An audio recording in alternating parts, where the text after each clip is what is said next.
met julle deel dat God is in die detail. En ek het 'n vergrootglas hier voor, speel, om mooi te kyk wat in julle harte aangaan. As ek hierdeur kyk, dan kan ek presies sien die detail van wat in jou hart aangaan. God weet van jou vreugdes, God weet van die verloving en die goeie tye en die lekker dinge, maar God weet ook van jou bekommernisse en jou hartseer en jou pyn, want God sien in detail. Ek en jy kan nie voor by mekaar sit met make-up aan en mooi gesiggies, maar God sien ons harte. Hy is alwetend. Ons kan niks van wegsteek nie. Hy kyk met 'n vergrootglas en hy sien alles. Daar's niks wat God nie sien nie. Dit is net wie hy is. Sy karakter is dat God weet alles. Hy is in die detail betrokke in jou lewe.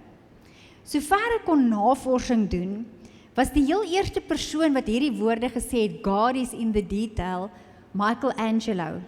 En dit was hier rondom die jaar 1510 wat hy dit gesê het. Nou, ek het die wonderlike voorreg gehad om in 2012 saam met 'n vriendin Rome toe te gaan. En ons was by St. Pieters Kathedraal en ons was in die Vatikanstad. Hierdie foto het ons self geneem een aand skemer voor St. Pieters Kathedraal en ek het net 'n foto gebring om vir julle te wys ek was regtig daar voor St. Pieters Kathedraal by die Vatikanstad. En julle weet Sistine Chapel is deur Michelangelo geskilder en ek het 'n foto saamgebring van hoe dit daar binnekant lyk. Dit het hom 4 jaar geneem, van 1508 tot 1512, om hierdie projek te voltooi en hy het assistente gehad om hom te help. Dit beeld hoofsaaklik Genesis uit. Daar is 300 verskillende figure wat hy geskilder het. En as jy nou regtig mooi kyk, ek het die voorreg gehad om daardeur te stap en dit is asemrowend. Michelangelo was besig met hierdie projek, toe hy vir die eerste keer gesê het, God is in the detail. Ek dink jy kan sien daar's bietjie detail in hierdie projek. Die kosbaarheid van hierdie woorde is dat God het presies geweet waar Michelangelo elke streepie met sy kwas maak, want God stel belang in die detail van ons lewens. God is 'n detail God. En as jy deur die Bybel lees, dan kom jy agter hoeveel detail daar vir ons opgeteken is. Daar is redelik baie detail rondom Jesus se opstanding aangeteken in die Bybel. Van daai Sondag af wat hy opgestaan het daar 40 dae verbygegaan tot en met die hemelvaart. En ons weet nie alles nie, maar ons weet genoeg, dat ons weet in daardie 40 dae het Jesus verskeie kere aan verskillende mense verskyn. Ons lees in Handelinge 1 vers 3 die volgende vers, in die loop van 40 dae na sy lydenstyd, het hy by verskeie geleenthede aan die apostels verskyn en op baie maniere aan hulle bewys dat hy regtig lewe.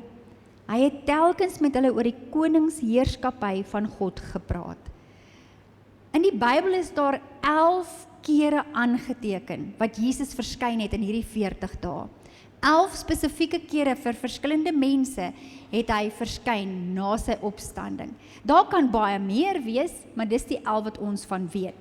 Ons weet op 'n stadium in Johannes se evangelie, eindig hy sy evangelie en hy sê, as ek alles moet neerskryf wat Jesus gedoen het, het die aarde nie genoeg plek om al die boeke te kan huisves vir alles wat Jesus gedoen het nie. So ons weet van 11 opgetekende gevalle in die Bybel, maar dit kon meer gewees het. Dis hierdie 11 wat vir ons aangeteken het. Op hierdie kere het Jesus spesifiek verskyn omdat hy nog 'n paar dinge vir die mense wou leer. Dis wat ons nou net geleer het. Hy het hulle geleer oor die koningsheerskappy, maar ook omdat hy wou bewys dat hy regtig lewe, dat hy regtig opgestaan het. Op 'n spesifieke keer het hy meer as 500 mense gelyk gesien. Ons is vandag meer as 500 mense hier, so uit aan 'n groep mense verskyn meer as 500 wat hom gelyk gesien het na sy opstanding, sodat daar baie getuies kon wees dat hy regtig opgestaan het, dat hierdie nie net 'n storie is wat disippels opgemaak het nie, maar dat hy regtig leef en regtig opgestaan het. Nou ek het al gelees dat daar niks toevallig in die Bybel is nie. Daar is detail vir ons neergeskryf met 'n doel.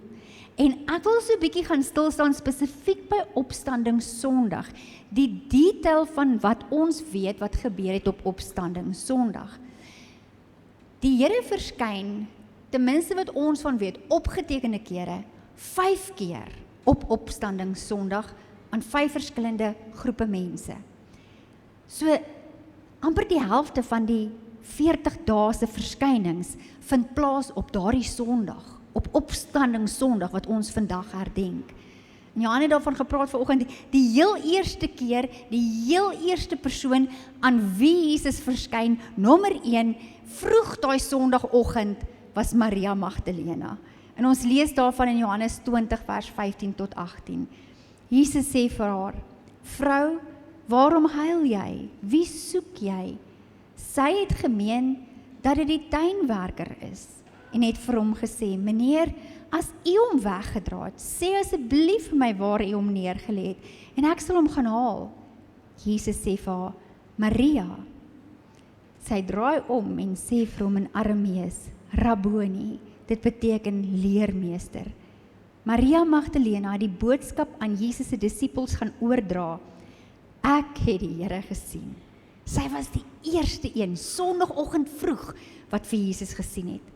Maar dan vertel Lukas en Matteus vir ons, dat daar was ander vrouens ook vroeg daai Sondagoggend by die graf. Hulle het net gewag, dat het begin lig raak, toe hulle met hulle speserye en olies gegaan om Jesus se liggaam te gaan behandel.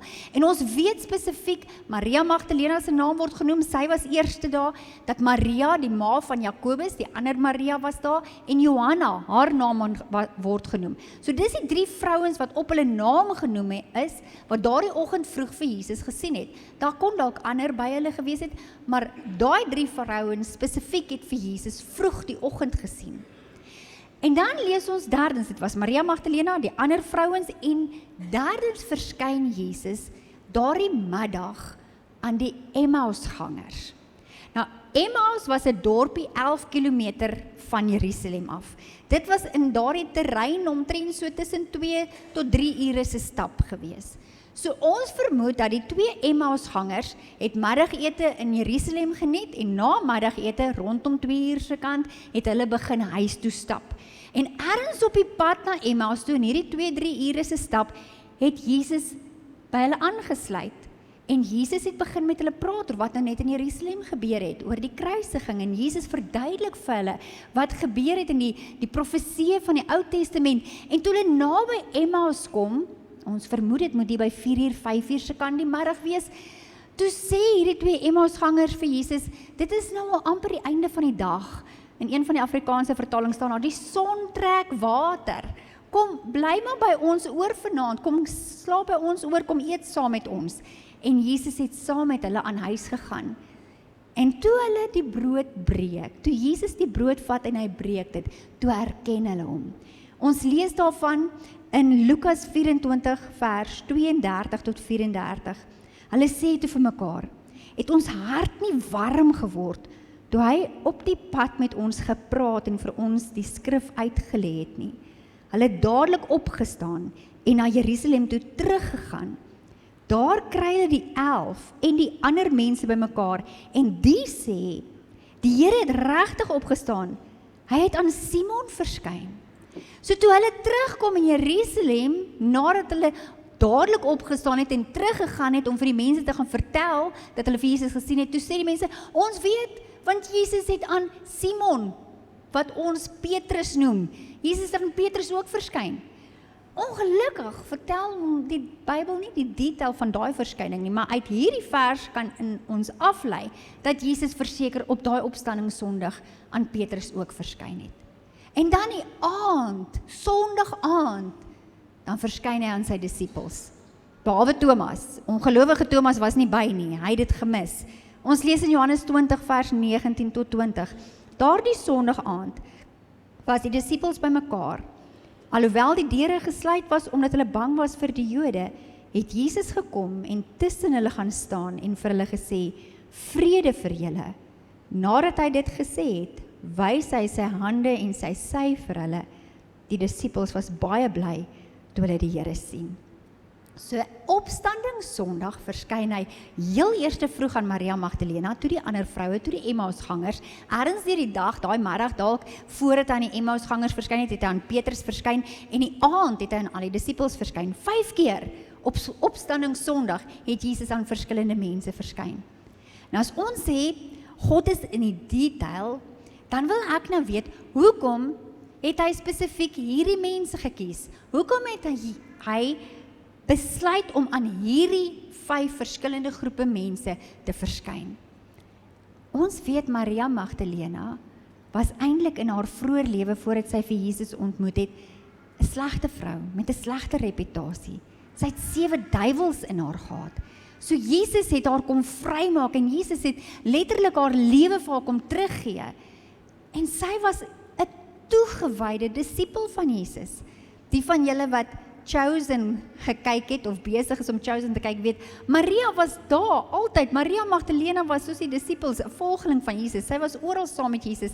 Jesus het letterlik haar lewe gered.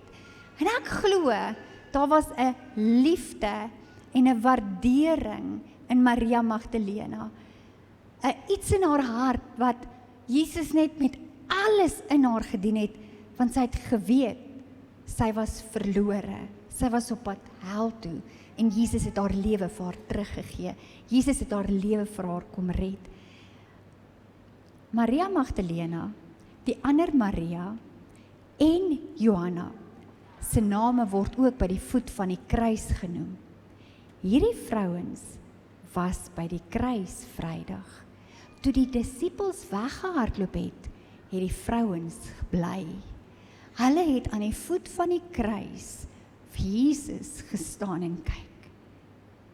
Ek glo, dis net my vroulike opinie, dat die Here hierdie mense beloon het, hierdie vrouens wat hom so innig lief gehad het, beloon het vir hulle getrouheid, selfs in die kruistye. Kan jy bly selfs by die kruis?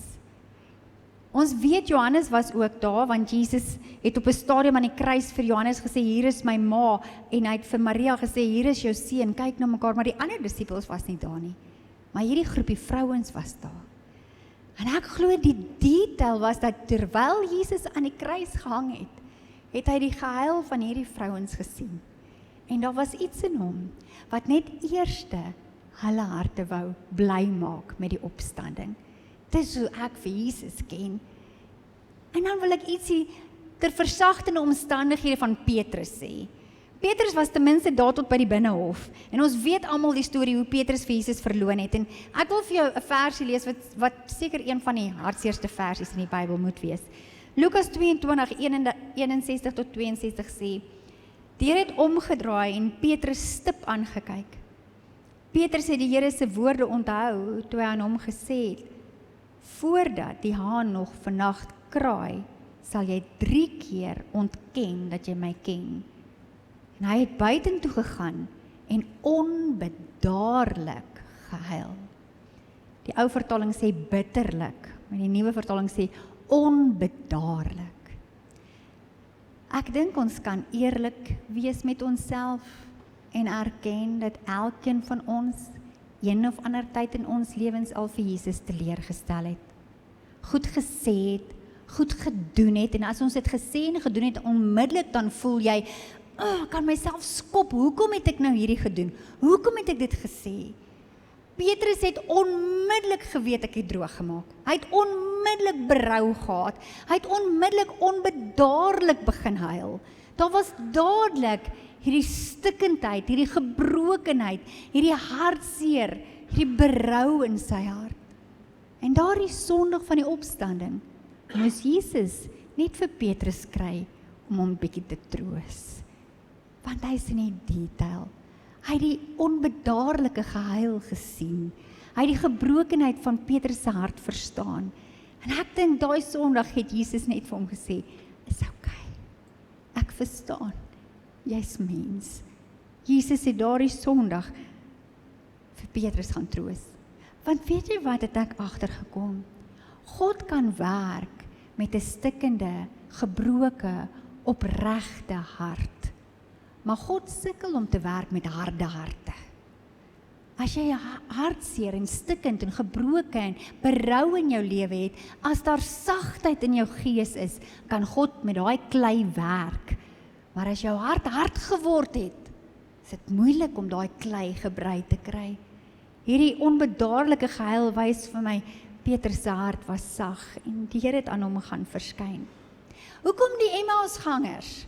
Wie was die Emmausgangers? Ons lees dit in Lukas 24 vers 18, een van hulle se naam was Kleopas, die man was Kleopas, en ek wil glo dat die ander een was die vrou, want die vrou het heel moontlik gesê, kom slaap by ons, ek sal gou vir ons kossies maak, ek gaan sorg dat daar iets is om te eet. So ek dink dit was Kleopas en sy vrou. Daar's baie Bybelkommentare oor wie was die ander ene, maar baie ouens stem saam, ek dink dit was Kleopas en sy vrou. Die Here het iemand gesoek, hy het 2 getuies gesoek, wat dadelik en onmiddellik gehoorsaam sou wees. Want ons lees, hulle het vir 2-3 ure teruggestap na Emmaus toe hulle vir Jesus herken, het hulle onmiddellik weer vir 2-3 ure teruggestap Jerusalem toe.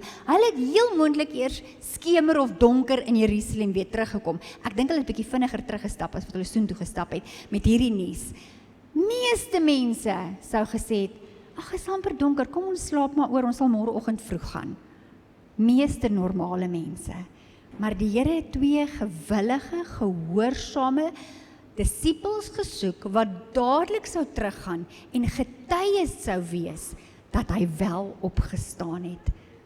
En dan vra ek vir my hierdie vraag altyd, as jy so lojaal, so getrou, so gewillig, soos die Emmausgangers, wat as jy moeg uiteindelik na 'n rowwe dag, na 'n rowwe naweek, na 'n rowwe tyd, na onsekerheid en teleurstelling, as jy moeg by die huis kom, en die Here sê, nog 'n werkie, sal jy opstaan en gaan? Van jy sê, kan ons môre, wil net eers gaan slaap, ek is moeg. Hulle het dit dadelik gedoen. God is in die detail. Hy het geweet, hierdie 2 se harte sal gewillig wees, hulle sal gehoorsaam wees. Mag hy ook in ons harte gewillige, gehoorsame volgelinge kry, wat dadelik doen wat hy vir ons sê. En dan die aand verskyn hy aan die disippels, behalwe Thomas, want Thomas was ongelowig, hy was nie deel van die groep daai aand nie. Want Jesus het aan die mense verskyn, wat hom gevolg het, vir 3 jaar op hierdie aarde. Die Here is in die detail, en ek glo hierdie verskynings spesifiek op Opstandingssondag, wys vir ons, dat die Here ken ons hart en hy weet wat het ons nodig. Hy weet Petrus het troos nodig gehad, die vrouens het hoop nodig gehad, die disippels was onseker, wat nou vorentoe? Wat nou? Jesus is dood, hy het aan die kruis gesterf, wat nou van alles wat hy vir ons geleer het? Hulle het hoop en rigting en vrede nodig gehad. Dis so mooi toe Jesus aan hulle verskyn, sê hy, vrede vir julle. God is in die detail, hy weet wat jy nodig het, maar hy weet ook wat sy koninkryk nodig het. Hy het ook geweet, ek het hierdie 2 Emmausgangers nodig om vir my 'n werkie te doen. Soos wat hy die mense gaan bedien het op Opstandingssondag, het hy ook bediening nodig gehad.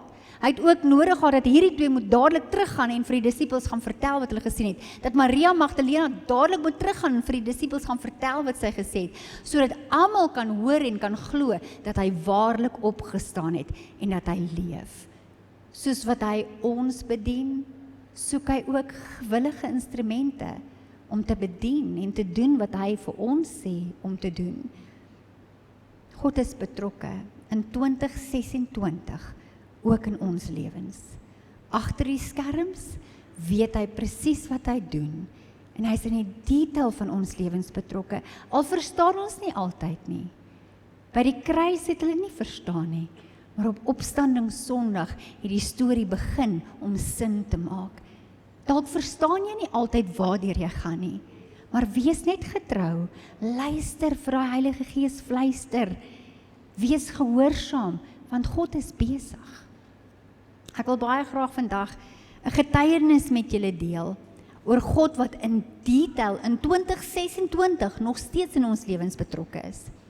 Ons het so 'n paar weke terug die Anker Jou Gees kursus gedoen en by die Anker Jou Gees kursus dan praat ons spesifiek oor die doop en na die kursus toe bly Neels en Annemarie so 'n bietjie agter en Neels vertel vir my dat hy gaan gedoop word Vrydag en hy is Vrydag gedoop en hy vertel vir my wat het met hom gebeur. En ek ken vir Niels en Anne-Marie nou baie lank al, en dit was net so kosbaar, dat ek geweet het, terwyl hy daai Dinsdag aand vir my vertel, hierdie moet ergens gedeel word, hierdie is net te kosbaar om vir myself te hou. Die Here het met Niels se pad gestap, hy is Vrydag gedoop, en ek is so dankbaar dat hy ingestem het, dat ek hierdie getuienis met julle kan deel. So ek wil graag vir jou Niels se getuienis lees. Op die 5de Maart het ek vertrek na 'n plaas kultuurfees wat aangebied is in Klokkelaan, want ek het 'n groot belangstelling in veteraan trekkers en engines. Die hele rit was moeilik en weens swaar reën het ek eers teen son onder op die terrein aangekom. Met my aankoms het dit daar ook begin reën. Ek het opgesien daarteen om die tent in die reën op te slaan.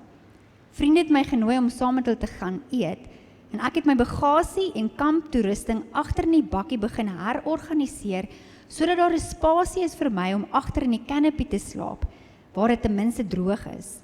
Ek het gedink ek sou die volgende oggend die tent opslaan. Terwyl ek besig was daarmee, skakel my vriend my en sê, daar het mense weens die swak weersomstandighede nie opgedaag nie, en ek moet nou saam met hulle kom eet, aangesien die etes reeds voorberei is. Ek het alles net so gelos en saam met die groep gaan eet. Na ete het ons teruggestap na die kampplek toe, en vir 'n wyle het dit ophou reën. My vriend het gesê dat dit nou die ideale geleentheid is dat ons die tent moet opslaan. Ons het die tent opgeslaan, alles georganiseer sodat ek nie agter in die bakkie hoef te slaap nie. En toe dit weer swaar begin reën en almal het gaan inkruip. Vroeg die volgende oggend, omstreeks 4 uur, het ek wakker geword van 'n harde slag.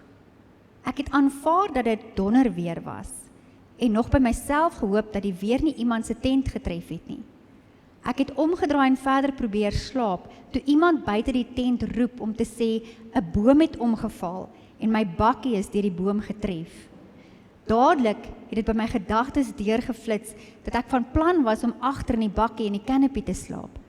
Ek het opgestaan om na die omvang van die skade te gaan kyk, maar weens die groot boom en die swak lig en die swaar reën kon ek skaars my voertuig sien. Ek het teruggegaan na die tent, papnat gereën en met baie gemengde gevoelens. Ek het op my stretcher gaan sit en ek het ons Hemelse Vader dankie gesê dat ek nie daardie oomblik van die insident agter op die bakkie geslaap het nie, en dat my lewe en die van ander wat daar gekamp het wonderbaarlik gespaar is. My bakkie het 36 meter van die stam van die boom gestaan, en daar was nog 'n voertuig tussen my bakkie en die tente. Slegs die top van die boom het 'n tent se paal aan die buitekant getref en gebuig. Daar was geen beserings nie. Terwyl ek op die stretcher met die gemengde gevoelens gesit het, ervaar ek hoe die Here vir my sê, vertrou net op my. Moenie negatiewe woorde spreek nie. Bly positief, dat die mense my in jou optrede kan sien. Toe dit lig word, het die organiseerders die boom begin opsaag. Ons kon toe eers die omvang van die skade sien. Ek het 'n sak houtskool, wat ek teruggesit het op die bakkie waar ek sou slaap gevind, wat stikkend gedruk was. In my geestesoog het ek myself daar gesien in die plek van die sak houtskool en net weer eens besef dat alles wat gebeur het, die reën wat vir 'n wyle opgehou het sodat ons die tent kon opslaan, alles God se plan was. Niels, ek gaan vra dat jy asseblief hier voor by my kom staan. Ek wil nog vir julle so 'n stukkie lees wat hy geskryf het. Almal kon die volgende oggend net bespiegel waarom niemand hulle tente opgeslaan het waar die boom geval het nie. 'n Klein seentjie het na almal se gesprekke geluister en gesê, julle moet besef dat dit Jesus was wat ons almal beskerm het. Almal het stil geword oor die klein mannetjie se woorde en geloof. Kort het iemand my gevra hoe ek voel oor wat gebeur het en die skade. En ek kon deur die krag van God antwoord dat ons almal net dankbaar moet wees vir die Here se genade. Almal wil weet hoe ek dit so rustig hanteer met alles wat gebeur het, maar ek het besef dat ons Hemelse Vader ons deurdra wanneer dinge of omstandighede te veel raak vir ons. Alle eer kom God toe.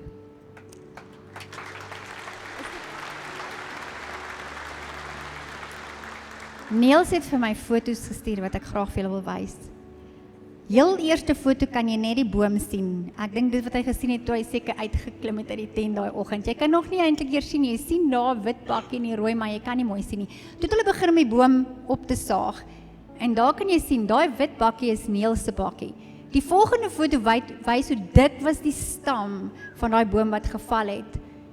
En die volgende foto wys Niels se bakkie.